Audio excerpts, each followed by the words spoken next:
only there was some way.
a weird question. Well, it was my segue into, yes, our next segment. I actually, speaking of genitals, Yes. you know, I got asked recently about, because I've been starting to get those, you know, like, people, asking to sponsor products on YouTube and stuff. And I got one the other day for a shaver called Manscaped. Yeah. And I was like, A former sponsor of our podcast, yeah. I was like, that's absolutely gorgeous, but I haven't got any balls. I chopped them off. I sent them off to Celebrity Get Me Out of this so they can use them for the book trials. Could you imagine? You're like barking up the wrong tree. Yes. They're gone. I spit them off. They said fuck off to RuPaul and they hit the road. Yeah, it's so interesting. Yo, I was using that as a transition talk segment. Yeah. So we have segment where we tell a story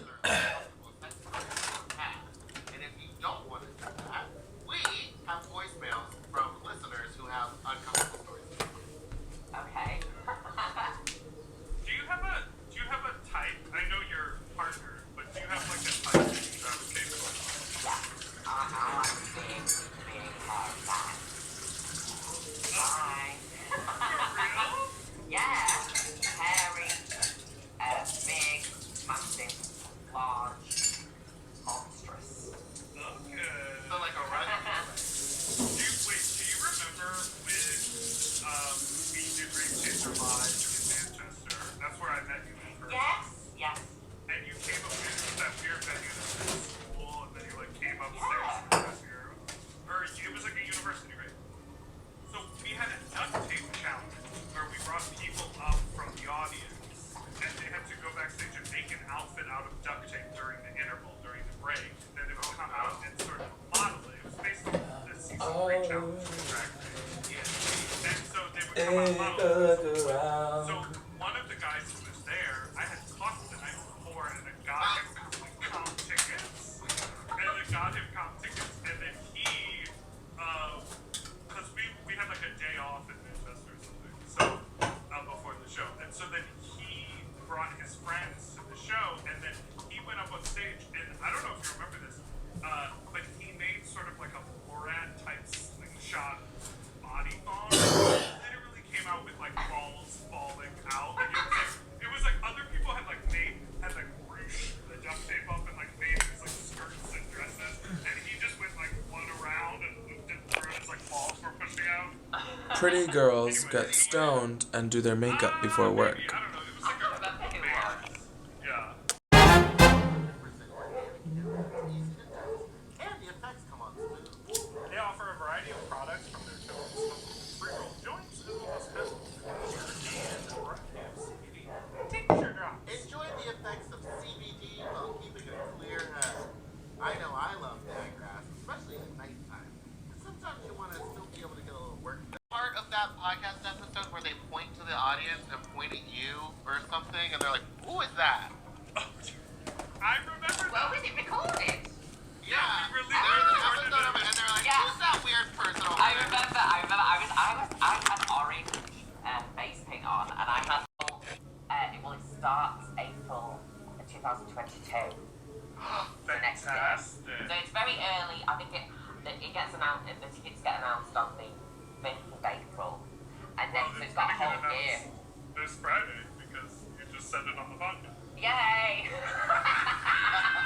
Wait, what date is Friday? March 26th. Okay, So it's like well, a it could just be a week early. teaser then. Yeah, it's a teaser. Look out for your tickets April 2nd or 5th or whatever Yes, it says. Attack and Stunning. That's so Oh, I'm so exciting. Yeah, You perform again! we're coming to America as well. Coming to America. Rick, you and Eddie Murphy. Well, if you need someone to open, or just a free person during your costume changes, I am available to walk on stage and do my best Jackie B impression. Let's hear it. Yeah, what is your Jackie Beat impression? I'm telling you.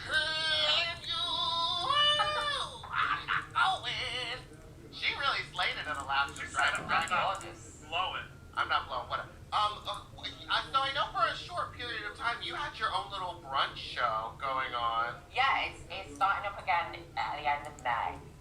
Perfect. And May 22nd is going to be the first time that I'm back on stage. Very, very long time. So I'm very excited. Have you missed it? Yes. I think out of everything that I do, stage is something that I miss the most. Because You and William Shakespeare, all of them were off the stage, you know. But You turned a grocery store into a stage. The Sims train video station. game into a stage. What's your favorite brunch item to eat? Oh, well, I love cheese so much, but I've just recently become lactose intolerant. I don't know what the fuck happened, but just one day I was like, that's it, done. I can't eat dairy. I tested it, everything, gone. Can't do it anymore. And I've not eaten dairy now for 6 weeks. I'm just sad. So. Do you ever take a lactate? No. What's that? Some people, they're like little pills that you can take in order to have less dairy effect. doesn't like hurt your stomach. This is a mindfuck because it's like, it's switching. So I have to just like feel it out. Pizza party, you can pop a couple lactates. That's America, baby. We said we see the problem, let's fix it. I'm gonna have my cheese. Not you making America's tagline, we fix problems, because guess what? We sure don't. Do you just think we are dumb, horrible, stupid American people? Like, is that the vibe? We think that it's like the other way around as well. Like we're stupid UK people, but no, not at all. I mean, it's spring break over here, honey. Your country's a mess. My country's a mess. We're all a mess. I guess the only country that's not a huge mess right now is Australia, right? And frankly, I thought they were the dumb ones, but it turns out I'm getting out of the two of them. Hello. Okay, so we teased the segment before, but now we're gonna get to. We are all over the place today. This is our segment we like to call Fuck Talk, which is why I brought up genitals in the first place. And you know, when I lived in SF, the pretty girls taught me to get stoned and do my makeup, so shout out to Evie. I think what happens is that when you're in your sober mind, and I think this is also why people like drink, but when you're in your sober mind, you have a lot of inhibitions and fears about how you're perceived with certain looks. I think what weed does is that it takes those inhibitions away and lets you just be creative and not really care how it's looking. But, you know, that's just a theory.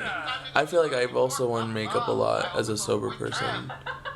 But I feel like with weed, I can be more creative and more like Art Deco and not really like so obsessed with, you know, presenting as normal for people. Remember when I said I could get us some weed or get you some weed? You were like, I'm good. Yeah, but sitting down in the front row at a drive-in drag show smoking weed, like, that would not have been the vibe. Like, I was more interested in getting drunk for that.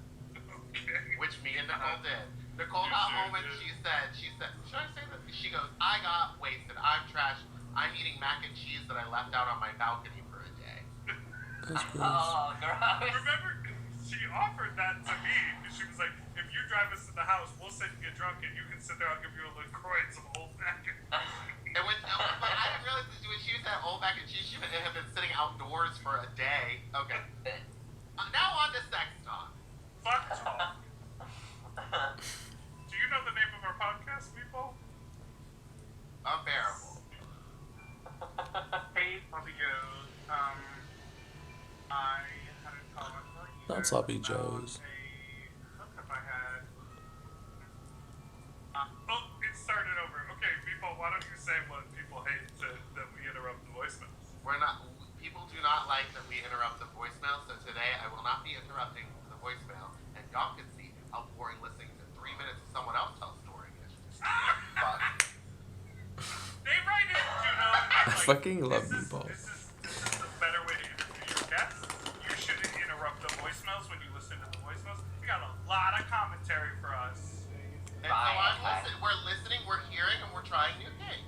Yeah. Well, I think talking over everybody's goals, I think it's chaos. Yeah, I love that. Same. Yeah. I have. Wait. Sorry. Is this live? Is this person live right now? No. Oh, right, okay. I don't know what's going on. We like to keep it that way. I cut up my shirt Okay. to customize it. This is a voicemail from Slay. a listener. Please just. We're getting real artsy right now, and I love it. We have her on the show and she's like, I have no idea. Okay. I have no idea what's going Playing the on. voicemail. No, I definitely do. If I hook up, it was just like a dick sucking. I haven't really like tried to like hook up with people during the pandemic, but this guy was nearby and I needed to get groceries. He was like on my way to the grocery store, so like why not make a little pit stop? If you know what I mean. So I go over to his house and he also on the way there he texted me he was like, also I'm 5'5". I hope that doesn't like ruin your opinion of me. And I was like, no, I don't care. Like I will suck your dick. I don't care how tall you are as long as the dick is good. It was uncut, which yes please. And so I go over and he's 26 and has to like sneak me into his house so that his roommates don't see me. And I'm like, first of all, like your roommates not know that you're a bag trying to get your dick sucked right now. Like, whatever, grow up. So we get there and like I immediately start sucking his dick, and it was fine. It wasn't like the greatest thing, but it is definitely satisfactory. So he finally comes. I like wipe my mouth off. That's the range of Putting gays. my clothes on because side note, ended up naked. Anyway, I was looking around the room as I was putting my clothes on, and I see not one, not two, but several Ronald Reagan and George Bush posters What? along the wall, and like we like Ike and like Richard Nixon things. And I was at first I was like, this has to be a joke. Then I also saw a poster that said, I am Democrat, no. Republican, no. Woke, yes. And I was like, ooh, bitch. Thanks for the dick. I have to go. And on my way out, I realized that wasn't really even the most disturbing thing. This motherfucker has a poster and a giant wooden model of the Titanic. Not the movie, the actual fucking ship. He sounds like he has hobbies. Obsession with the Titanic. Like, that's like me being like, oh my god, you know what? The goddamn Hindenburg. Like, no. Bye, bitch. Get your little confused ass down. Read a book. Now there's a lot of parts of this story, and I want to start with who sends a message. Oh, by the way, I'm 5'5". I hope that doesn't bother you. Maybe he's like really insecure, like he thought. He's really insecure. Oh no, did you show by? Yeah, maybe in the past someone has done that to him. Yeah. Over being short, there's a lot of reasons I would leave, but someone's height is not one of them. Height is not one of them. I sort of love every kind of height except for my exact same height. Does that make sense? You don't want to look him in I'm the more eye. concerned about him discriminating the Titanic model. What's wrong with the Titanic model? Also, why would a 26-year-old have a bunch of pictures of Ronald Reagan and George Bush? Like, were they even alive during the George Bush presidency? No, but remember that poster says, not Democrat, not Republican, woke, which means conspiracy theorist. Oh, girl boss. Yes, Girl boss. Slay mama fashion girl boss. Like, she is out here talking about, do you know your people, the aliens, put a bomb inside the Titanic and caused Jack to drown? And had the diamond not been thrown into the ocean, we wouldn't be going through an economic downturn. That's the kind of conspiracy theory that this man is thinking of. Wow. Wait, does the UK, are there any, like, big conspiracy theories over there? I mean, we have QAnon over here, which is insane. Girl, QAnon must be. Wait, I don't know, like, I don't really listen to people very often. Love that for you. If someone's about some sort of conspiracy thing, I'm like, oh god, Malvey, I need to wake up. Yeah, I mean the whole scenario sounded like a little shady, but the amount of times that I have gone through with a hookup and immediately left, having been like sexually satisfied, but have so many questions in my head about like whose home was that? Who was that person? I probably never see them ever again in my life. Like that is totally up my alley. I have done that too many times. Oh my god, I just had a flashback of one time in New York City. I was going to hook up with somebody. I walked from the East Village to Stuyvesant Town, you know what I'm talking about. And so I get to his apartment and we get in the bed and there's some weird energy because I'm like, are we just gonna start hooking up or like what's gonna happen?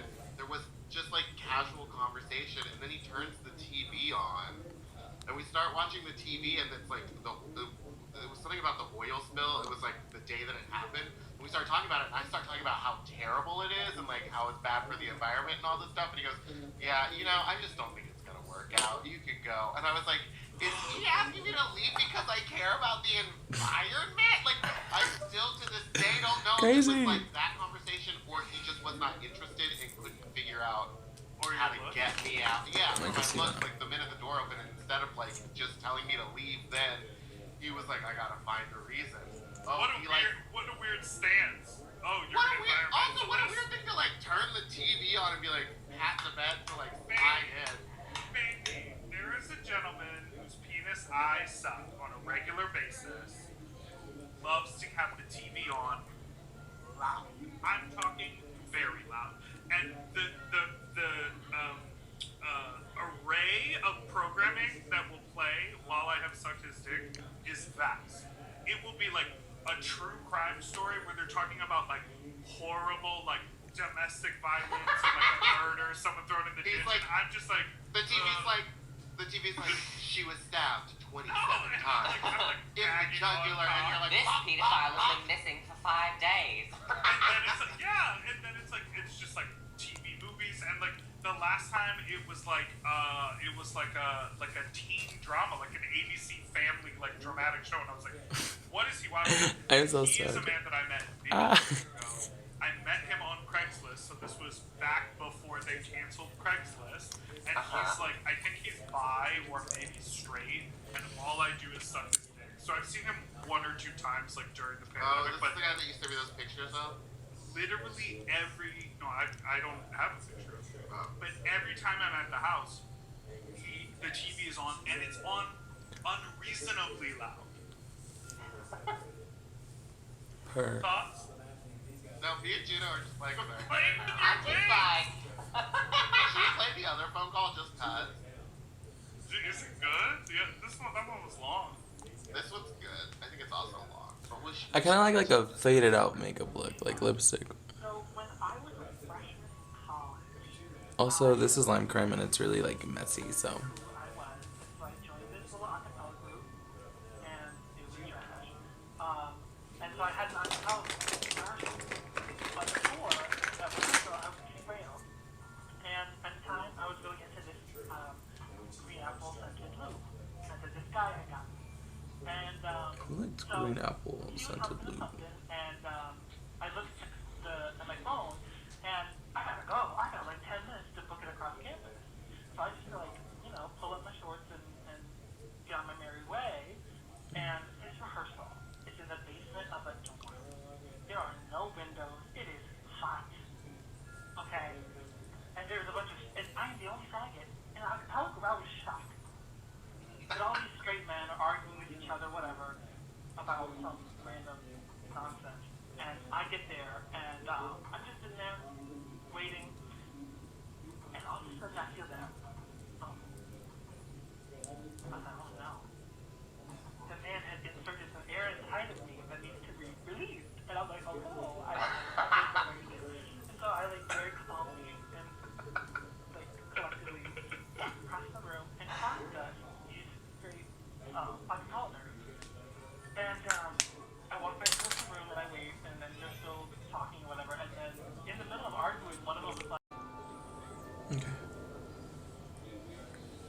Got a little crazy there.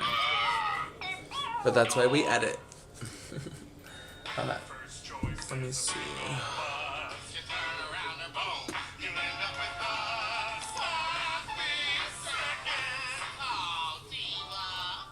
Call me by your name. Our number is 213-536-9180. Our email is sloppysecondspot@gmail.com. Now on with the show. Are you ready for some sloppy seconds? You stupid little fuck you, that little fuck you, that little fuck you. It's me, Big Dipper, and that is Meatball. Welcome back to Sloppy Seconds with Big Dipper and Meatball. Hello. Hello. How are you? I'm good. I'm having like a wonderful day. As I mentioned on one episode, maybe the Juno Birch episode, I haven't I quit smoking weed, so I've been So 5 days. for 5 days, and to And? just I feel. Have you ever had a manic episode? I used to get them when I was on Adderall all the time. I don't think so. I've been like jazzed. I've been like worked up and ready to do something, but I don't believe I've ever had a manic episode. I think I was in like a 3-day. I was Mania? just throwing caution to the wind. My behavior was out of control. Like I think because I have ADD, and I'm so used to being like a little bit like pulled back because.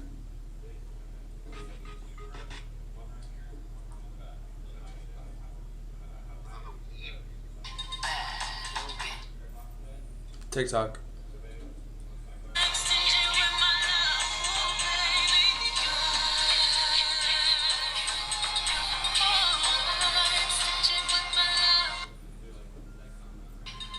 So I've been really good about having like drafts and prepping things instead of just like uploading. So yeah. In this draft, I'm kind of to Alien Superstar by Beyonce, which listen to Renaissance because it's a great album.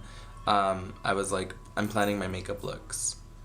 And yeah, I'm being really well received on TikTok right now. Like, I think it's because I'm so detached from it. Like, I can just upload my art and content and not really care about where it goes or who it comes across. But people are being really positive.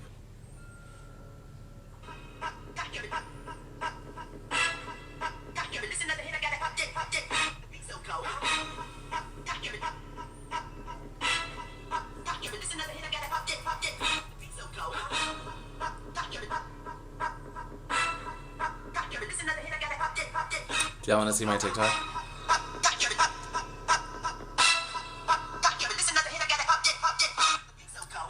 The mixes are crazy. Like, they're amazing.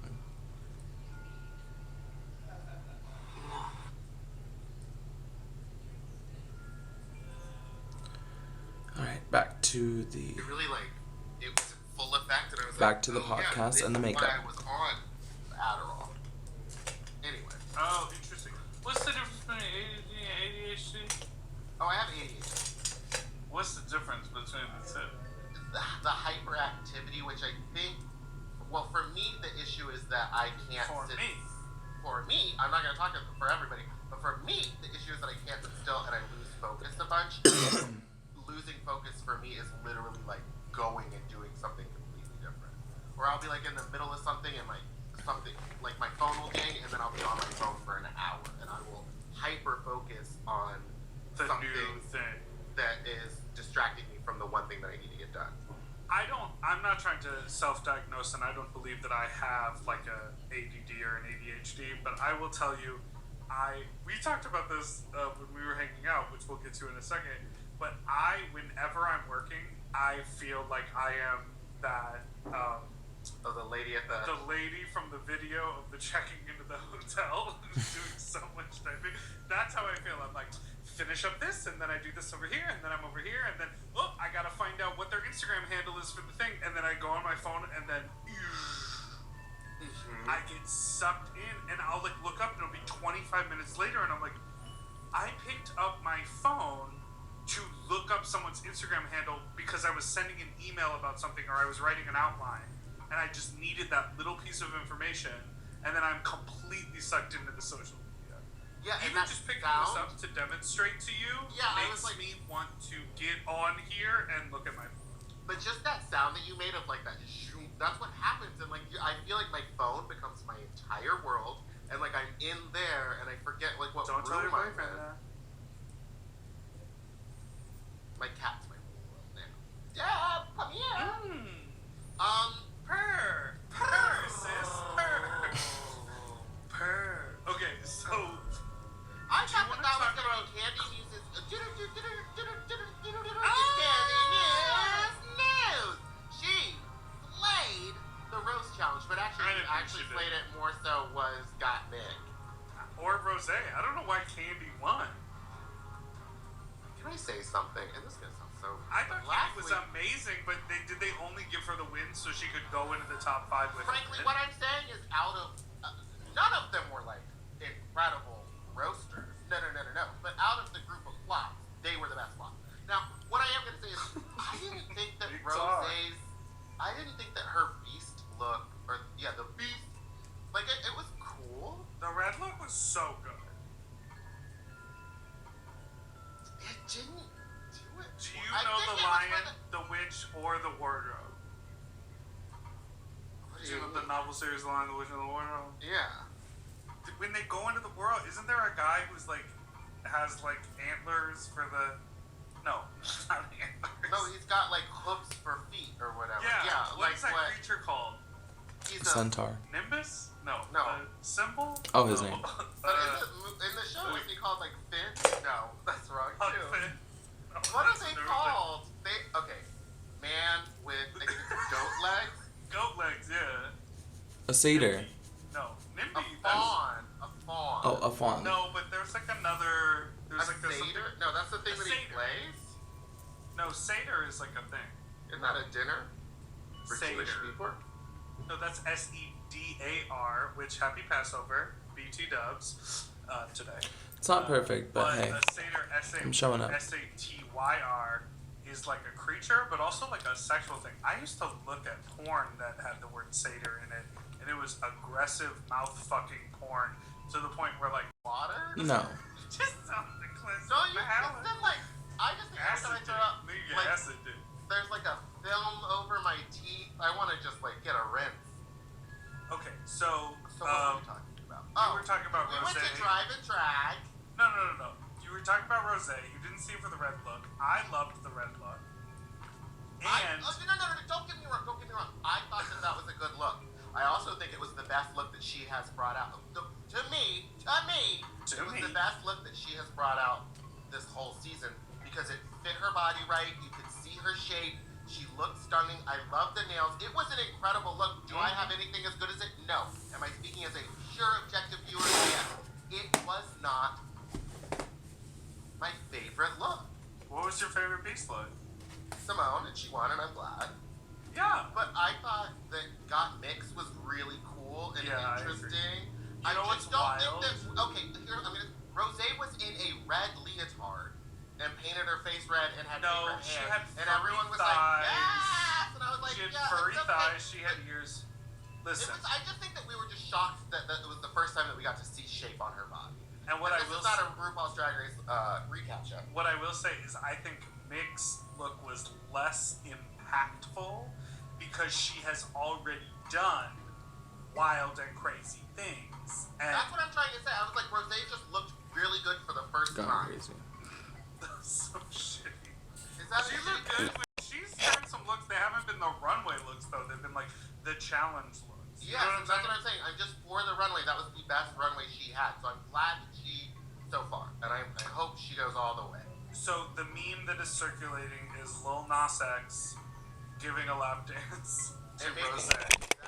that made me, yeah, that's what she looked like, yeah. So can you tell me about Call Me by Your Name? How thoughts on the song, the video, the whole thing? So horny. But I think I've been listening to it, and I thought that maybe it was just me not being able to understand what he was saying, but he had to post the lyrics on his Twitter because so many people were asking, what are you saying? Something about cocaine.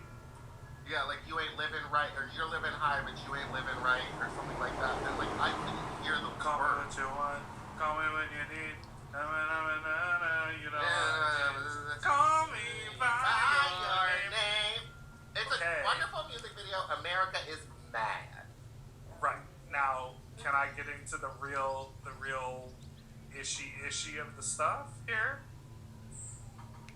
Go for it.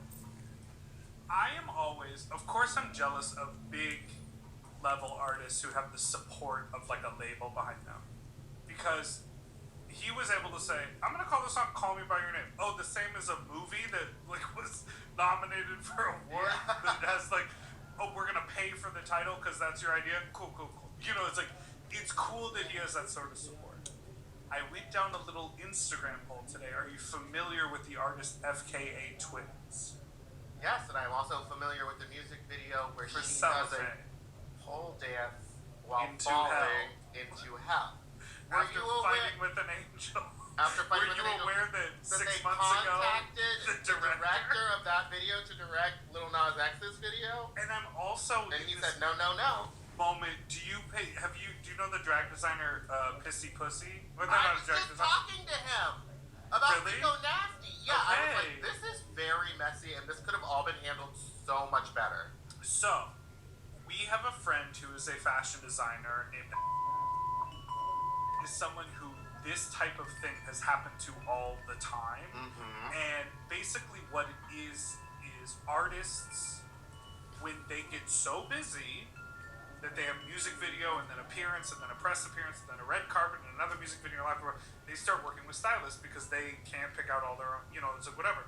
So they trust in their stylists to bring them clothes from the people who actually design them, or show them mood boards. That's why people have Finstas. That's why people have all these accounts, because they're referencing things that they see. And we see it all the time on Drag Race. Drag queens referencing high-end fashion designers, but then turning it into drag. And so, as someone that I've worked with on a handful of my music videos, and I bring in reference images that I just steal off the internet. Google search for an idea, you see the thing, you bring it in. And then we have conversations about what it would mean for this project, for me as an artist, for a thing. Not how to rip off that idea. The conversations that you have with a good designer and a good stylist is, why did you choose this image? What do you love about this image? What idea from this do you want to work from? Not how do I recreate someone else's design. So the thing that we're referencing with Pissy Pussy is that basically a handful of pieces look essentially ripped off with like the minor poorly detail of, and poorly, they all look poorly. They look real crusty. And Pissy Pussy, like, Alright, this is the finished look. I just decided to go with really dramatic wings in honor of one of my old friends, Darby, who would wear really like big wings. And it's Virgo season, and the spirit of Amy Winehouse just overcame me and told me to do this big wing for work. So this is the finished work look. I'm gonna change, into my uniform and hat and whatever. But, I'm glad I was able to do some creative work before my 9 to 5. Alright, well, thanks for watching. If you guys like this podcast that I'm listening to, it's called Sloppy Seconds with Meatball and Big Dipper. Shout out to them. And then, this is the look. I would do lipstick, like black lipstick or something, but I only really have like brown lipstick or red lipstick, but I don't really want to wear it. But yeah, I'm gonna just go to work. Have a great day, y'all. If you guys want to see more makeup looks too, let me know, and I'll keep uploading them. Bye. You can think of us as two special investigators as we see out the answers to what you need to know, what we need to know about everything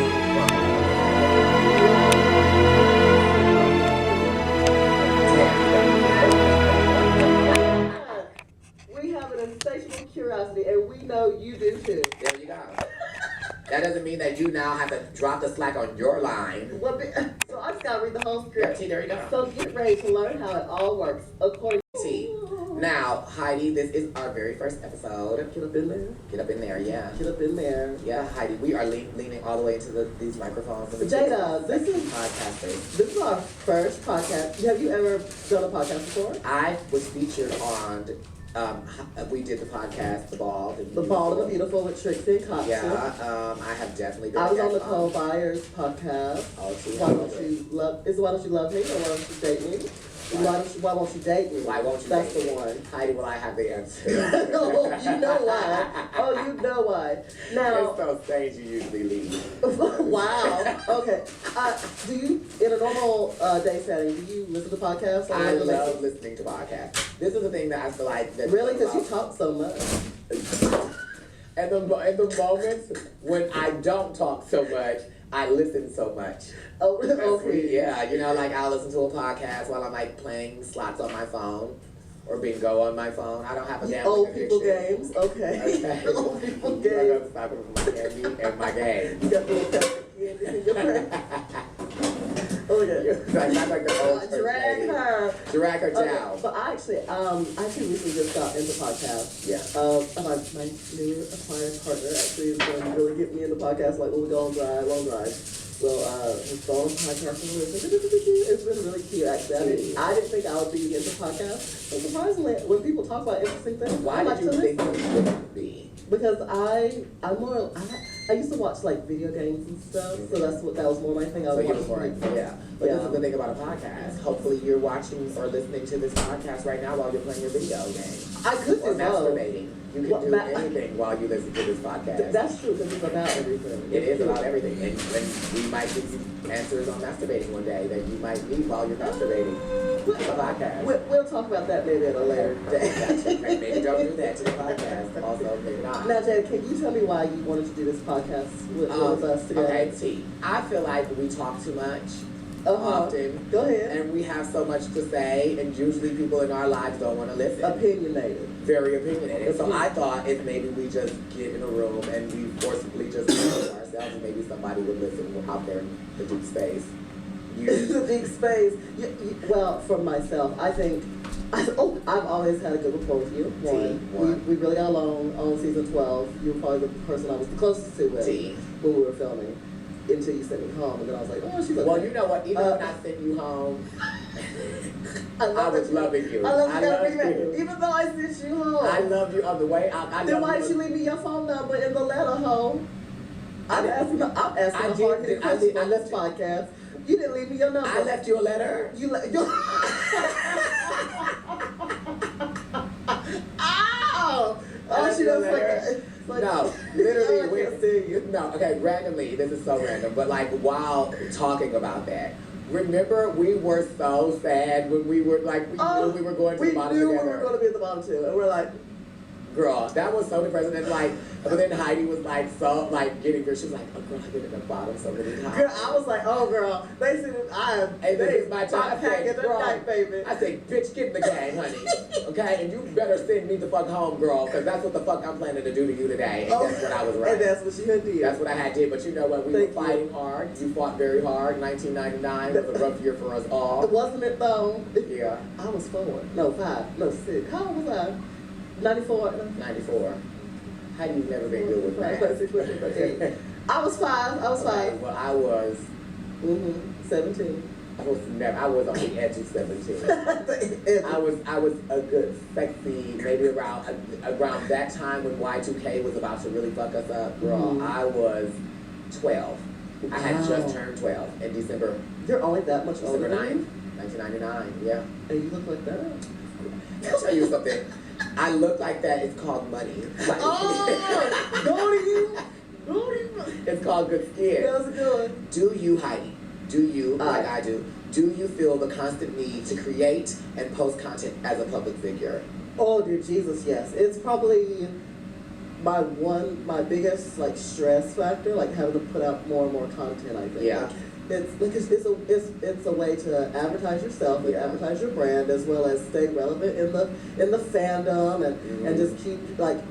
It's a lot of stress and a lot of pressure to keep doing it, and then you also you'll get wrapped up in the numbers, and then it's like, oh my god, honey. Oh, the numbers are. That's why I've stopped officially looking at the numbers because I can't keep doing that. I'll post and I'm not looking. It's literally this is the thing, because Instagram before Drag Race was like fun. Oh, it was like, oh, I'm gonna post this ugly over edited sepia tone. Oh, girl, where you with a frame around it. That girl, is where horrible. you look like the fantasy, and then when you work with photographers and they take a picture, you look like that doesn't look like me, and it's like, no, bitch, that is 100% you. I like looking like those sepia tone photos.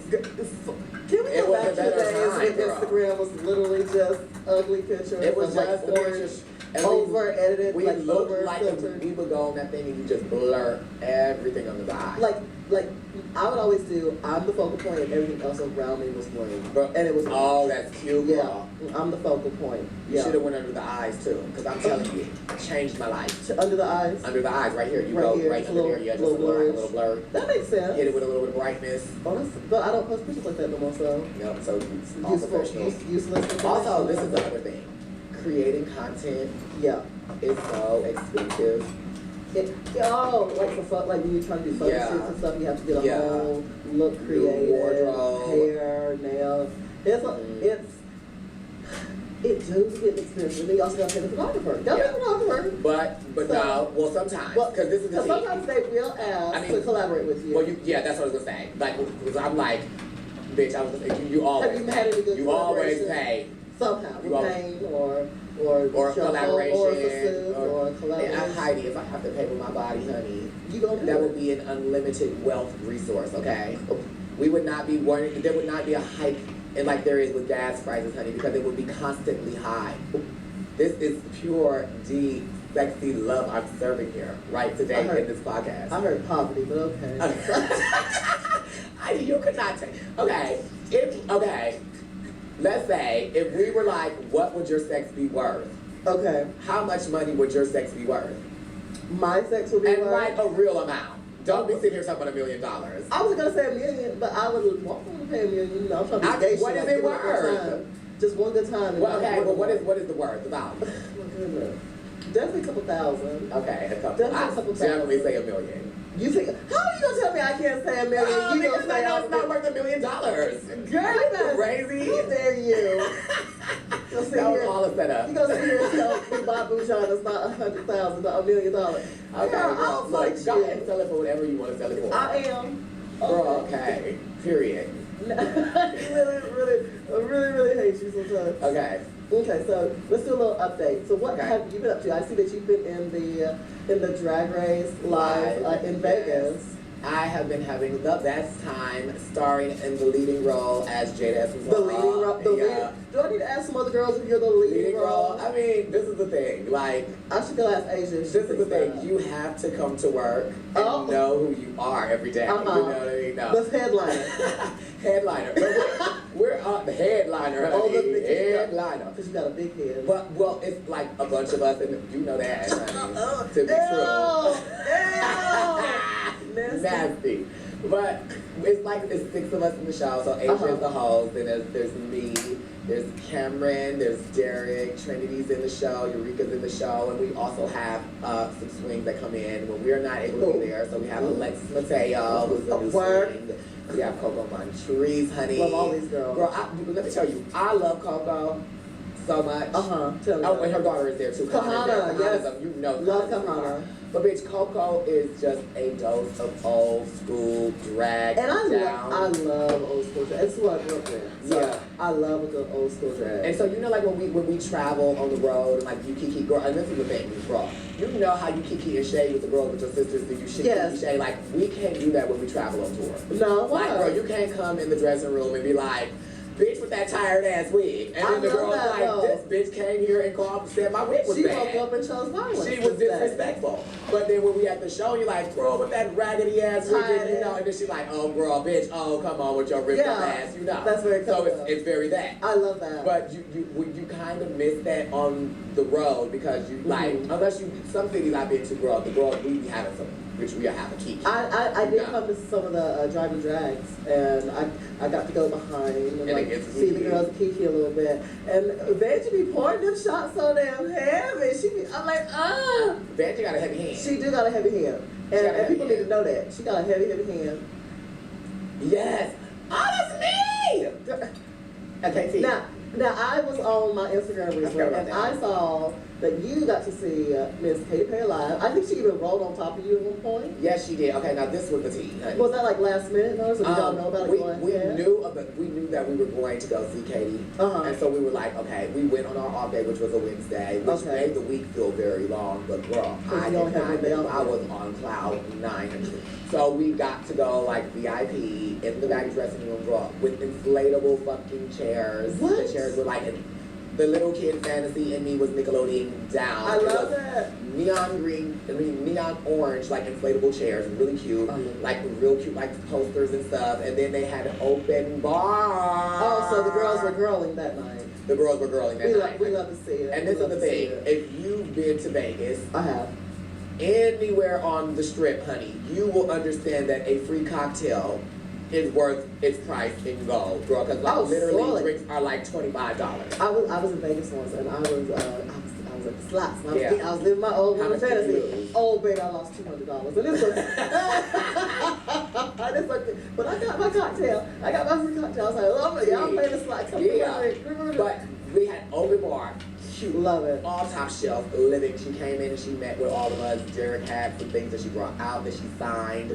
She signed like an album cover. She signed like this painting that one of her husbands had done. Girl, gagging. And then she was just so sweet. How did you get on stage? We were second row. Me and Derek were screaming, singing the lyrics. She would hear us and respond. It was you was talking to Katy? Talking to Katy, well, at her concert, kind of like just screaming. We were really kind of screaming nonsense. Y'all were yelling. She was like acknowledging y'all's existence. Yeah. Okay. And so then she brought us on stage for Swish Swish, where they have our existence. We were there. It was in the building. We were in the building. In the building. And we were full of those free cocktails. Oh, I'm sure. I would too. I know. Yeah. Next time we do something like that, you gotta come. Well, girl, this is an open invitation to Las Vegas. Well, girl, will you answer my phone call? Heidi, this is the thing. You know. You answer my phone call. This is the thing, Heidi. When you call, I know. Yeah. That you love me. Well. Yeah.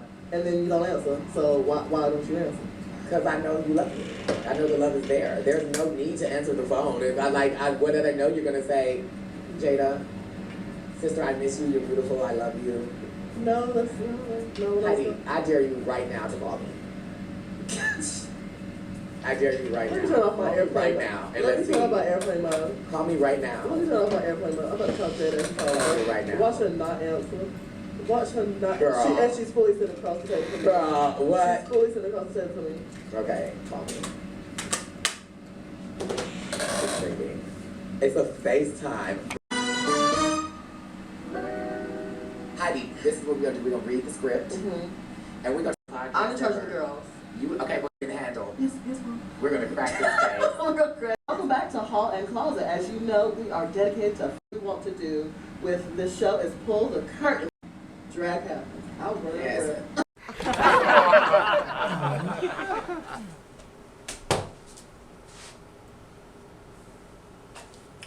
This is a video diary or a vlog. I'm going to be getting some stuff off my chest regarding my workplace and just work in general. If this resonates with you, you know, I'm sorry. It must suck to be feeling what I'm feeling. And if it doesn't resonate and you like have a perfect job, then you know I want to be where you're at. But you know I'm 25 now and I'm at Chipotle and I'm having issues because I feel like when I lived in San Francisco, I was living on my own. I had housemates, but I was always working full-time and balancing it with school. I've always been in community college since I got out of high school, so I'm like I'm finishing up the transfer process soon. But I was out there in San Francisco working full-time, you know, and balancing that with school. I would go to school twice a week, and most jobs that I worked at, you know, when I went to San Francisco, I worked at a movie theater, and then I got into retail with Lush Cosmetics. And then I got into like food service or like hosting at a restaurant, and then as a barista was like the final chapter of me working in San Francisco. And the pandemic shut down food service, so I just feel like yeah, I had to be on unemployment for a little bit, and I had to take some break off of working, and I did school in the middle, and you know, I was able to do it throughout the pandemic. And I feel like I've always just worked these really, like, you know, they pay the bills. It's a lifestyle that I have to manage with my, like, self and with the life that I'm living. And I feel like they're generally understanding, but there's also a pattern with all my management, and right now I'm having the same pattern reveal itself. But like, my management does not care if our system is corrupt, or if management fucks up the schedule, or if people are miserable at their job because of overscheduling or underscheduling. And it's just like, we're being gaslit into just being okay and happy with the fact that our hours are what they are, instead of why our management isn't doing better to support us. I recently reported my manager, and I told her too, I texted her I was going to report her because she's just playing with me and my money and my hours. And I'm a 25, like, able-bodied, hard worker, passionate soul. Like, I have my goals and passions and what I'm driving towards. It's just upsetting that every time that I try and just be in a space and be secure with myself, it's somebody's threatened by it. My manager's a hella insecure person, and I feel like she's threatened by the fact that, like, I have a happy life. I have a partner that loves me. I have my shit together. I have I have fun with myself, and I feel like she is insecure and hates herself, and she's shown me this before, like, just working with her. But I feel like every manager has shown me this. Like, you guys are put in this management position and are just, you go power hungry because you're insecure, and you feel like this is the only way that you feel secure in yourself, by being power trippy over people who are just trying to work and make a living. It's so frustrating. And I'm going to put this out because, you know, I just feel like at this point, well, I'm going to research first because I want to make sure that I don't get sued. Can't afford a lawsuit. But Chipotle has honestly been like one of the worst places I've ever worked. It's given me food poisoning several times. Managers do not care about development or what their workers are doing with their work-life balance. They really just care about either overworking you or giving you that life balance, but you have no hours. So it's like, unless you're taken care of by someone or have just all this money, like you're fighting for scraps, and it's so frustrating that I'm living this life. I cannot wait to just, you know, continue to build my wealth and become independent of, like, just this bullshit of, like, needing to have people's approval to get money and hours. But it's like, even though I'm not a people pleaser, I've still been very courteous to my management, and I've always been courteous to my management, even when they're bumbling idiots. Like, I feel like I show up, I do my job, I'm kind to people, I have conversation, I mind my business, and I just think that that's a perfect worker, and they just can't see that. But I think it's also I think this is a blessing in disguise, because honestly, when I think about, like, if I had an amazing working class experience, like just working all the time and had an amazing time, I wouldn't want to leave. And I'm kind of glad that it's showing me how awful it is, because it's really fueling me to continue to invest in myself with school. And yeah, I'll have student loan debt, and yeah, I'll have debt in the future, but I think that that's a really good price to pay for just not dealing with this petty, like, rat race, crabs in a barrel type syndrome. I really feel like, you know, I think it's like dualistic, because on one side, I'm so grateful that my manager assisted me in, you know, she hired me, she brought me back in, she taught me a lot about people and human behavior. Super frustrating. But I feel like I needed this coming from being on unemployment. Unemployment was ending. I needed to go back into the workforce, and this was like an X essentially that took me back. And, you know, I realized that I can't be here for a long time. I can't be here for an extended period of time. I really had this expectation that because I was a good worker, I was going to be at Chipotle for 5-6 years, have my car, save up for my car first, have my car, be able to work and go to university and graduate and, you know, eventually leave with grace. But I think that it's just these jobs that I think they pick on, like, the vulnerable and the people who, like, can't really escape through higher education. They're kind of stuck with making these, like, shitty places their career. I feel like a resounding, like, yes, that's what it is. Like, it's definitely that, because if she could have found better, she would have done better. And she's been at this place for 20 years, and yeah, it definitely has paid her off. She is fine with just being here, but I'm not going to be a victim, and I'm not going to let her play victim when she's being the villain, as a lot of managers tend to do. I don't really care for her feelings. If she gives me the blessing of getting fired, then I will be on unemployment and find another job. I'm actually, this week that she retaliated against me, I reported her for retaliation, and I'm down to 12 hours, and this is after a year and a half of telling her, hey, I need 30 hours, I need full time, I am a working person, I support myself, I don't spend my money on just like bullshit. I spend it on investments like my education, like my commute, my communication, my traveling. Like, I think that, and I mean, I don't have to justify where I put my spending to this woman, but it's just like, for her to be so passive aggressive and like gaslight me and say like, oh yes, you will work full time, we do need people, and then to also not schedule me, or to schedule literally randoms who just got hired and promote them before I get promoted. This is where I get why people cannot stand like this person, and why in the working area, because I work in like a plaza, everyone that's worked at Chipotle clearly dislikes this woman and hates her, and they always have negative things to say about her. And I could see it. From the moment I never defended her, I was like, yeah, that's probably who she is. But at the end of the day, it's just like, why can't she just be a better person? I would think that Pisces out of everyone would want to be like a better person, especially when they have all that fucked up shit inside them. But I just feel like, even if I didn't know anything about astrology, even if I was clueless to astrology, this woman abuses people's vulnerability. She abuses the fact that people are vulnerable, college students, university students, need to make money, and she kind of just plays with their lives and their hours.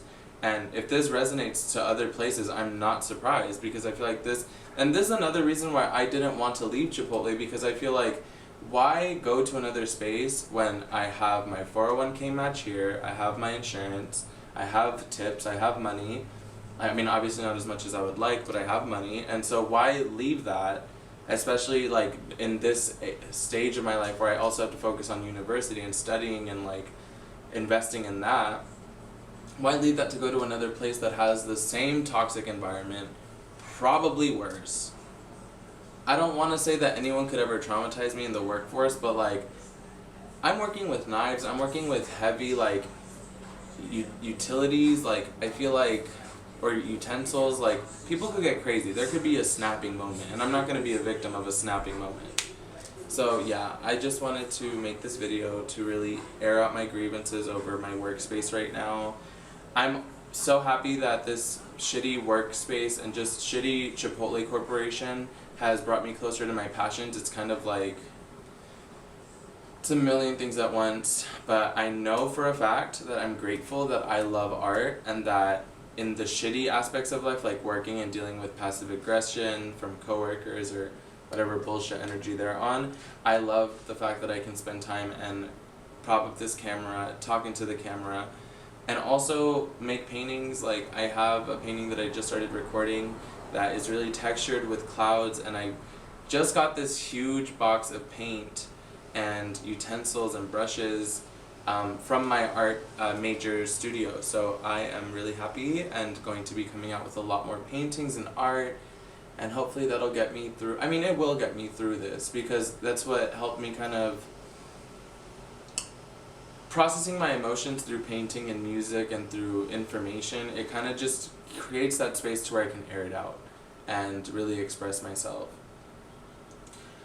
And I think right now I feel like a mixture of a bunch of things. A lot of things are popping up kind of like clouds, but they're passing by, and it's nothing tangible. Like, I know that my manager knows that I don't like her. I know that she knows that I'm going to report her.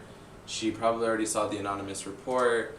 But I think that in general, it's like she either gets fired or I keep working there until I find a better job.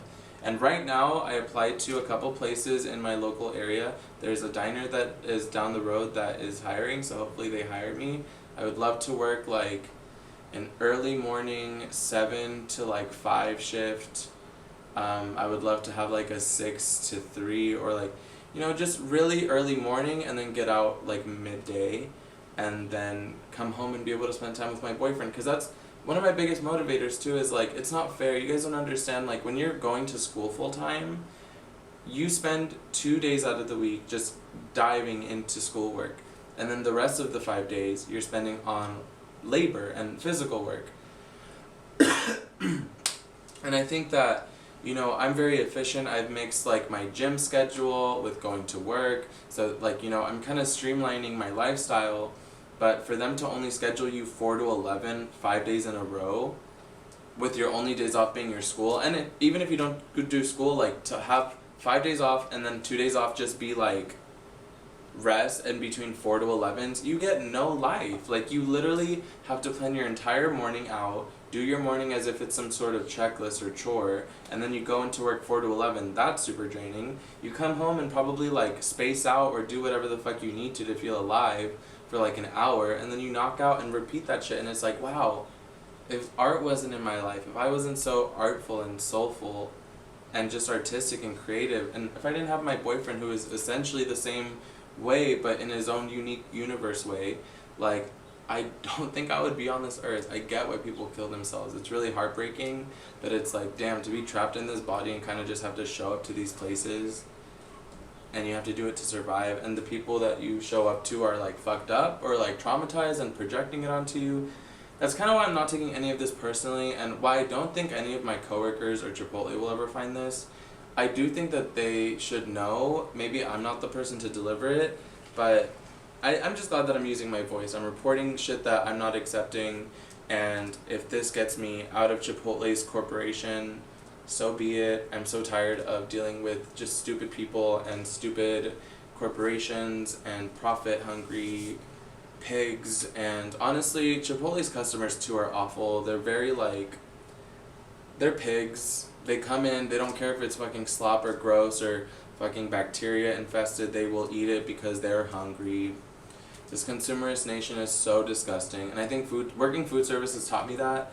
Now mind you, I'm definitely down to go into like other food service, like being a barista was really fun, and it actually showed me that if I'm going to continue my work progression as I climb up the ladder, right? I went from water parks, lifeguarding, to food service, to customer service, to retail, and I think that, you know, I essentially paused on baristaing and becoming a barista, and the pandemic kind of made me relocate. So Chipotle was kind of like a buffer, and I'm so down to work as a barista. I love the fact that I can dress for myself and just make really yummy drinks and potions and mixes and have people love them. So yeah, I'm gonna look into that. Hopefully that works out for me. Hopefully the next time I have a video to make, it won't be so depressing and so just shitty. It doesn't feel good when you support yourself and have no financial support from your parents, or, you know, if you're not born into wealth. It's like you're building this wealth onto yourself, and we start off with nothing, and it's very easy to stay at nothing because of this lack mindset. And even now, as I try and grow outside of this lack mindset where I know that I'm enough, and that I have natural abundance within me, that I am the magic, I know all of these things, but even then it's like you show up to work and they fucking stop you from being great, and they stop you from succeeding. And I'm aware that me releasing this video is probably stopping myself from succeeding, but honestly I'm so tired of living in this world that just essentially tells you to accept the lie and be a shitty person and succeed off of that. Like, I'm an artist, I'm a painter, I have so much soul and vision that I want to give to the world, and having a shitty 9-to-5 has shown me that I need to be more aggressive with that expression, with expanding aggressively and unapologetically.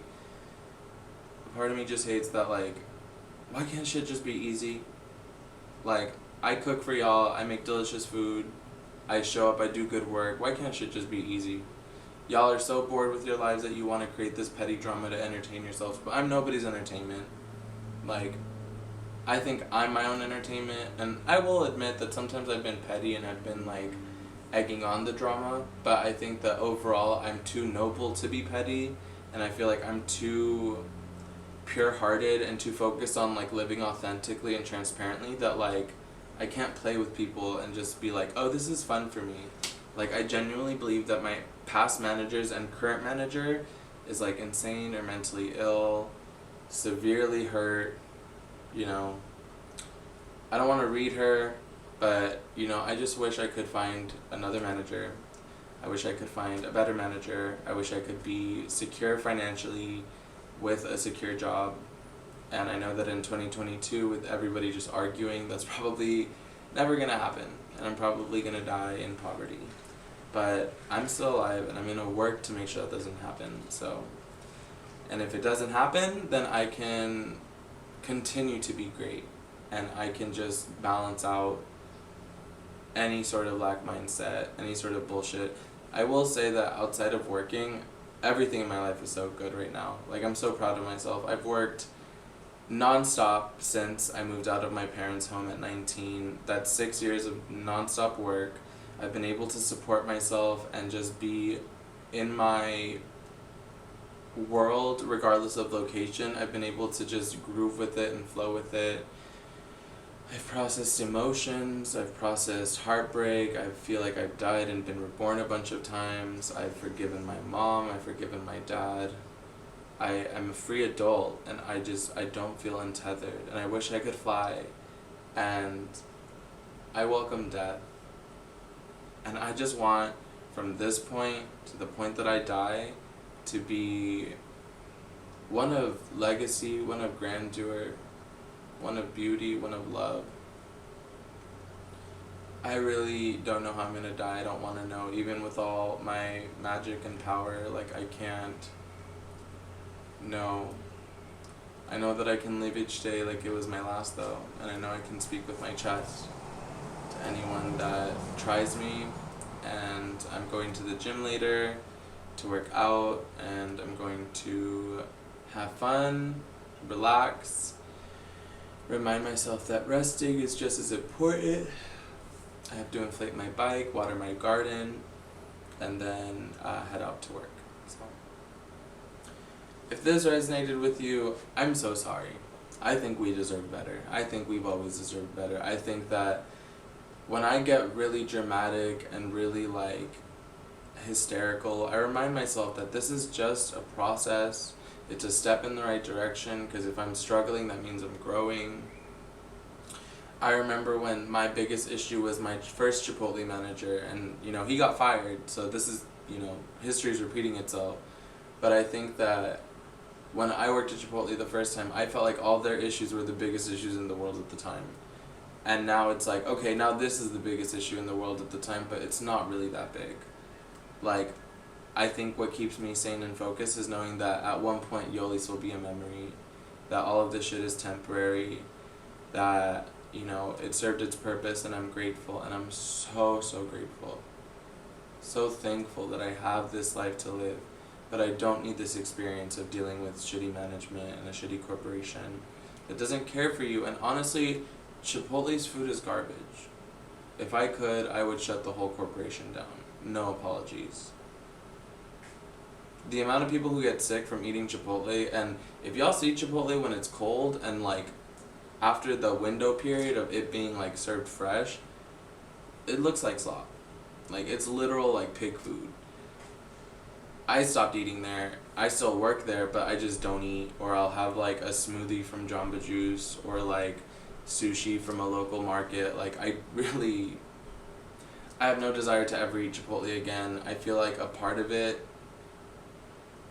is how their food is partly how they get their workers, but it's like people leave because the food's garbage. And honestly, I've lost a lot of weight since I started working at Chipotle, but I think it's because I've been hyper aggressive about knowing the fact that the food is garbage, the food is unhealthy, the food is high salt, high fat, high sugar, and if you just keep eating it, you're going to die and have indigestion and heartburn and stomach problems and gastrointestinal issues and all of that shit. And I think that it's just in my best interest to have self-control and realize that when I'm at work, I'm here to make money, I'm here to save a future for myself, I'm here to build that retirement fund that I'm building with Chipotle, and I can't wait until I can roll that shit over to another account, because I'm really awfully tired of working here. But you know what? It's also not the end of the world. This job is not hard. I can show up for the next couple months and be good until I gracefully transition out of Chipotle and, you know, just be free of that place forever. And, you know, I'm not one who likes to go back to jobs, so maybe this is just a sign to me in general that this is what happens if you go back to a place if you go back to a place that you've already left. And remember why you left the first time. Chipotle has been fucked up. And it's still fucked up to this day. And I genuinely don't think from the moment I left to the moment I returned that shit has changed at all. It's probably gotten worse. But I need to make my money. Everyone out there, make your coin. If you want to hire me for any work opportunities that I will be getting paid, I am down for it all. Please save me from this rat race. Please save me from just this bullshit work space. And Chipotle, if you're watching this,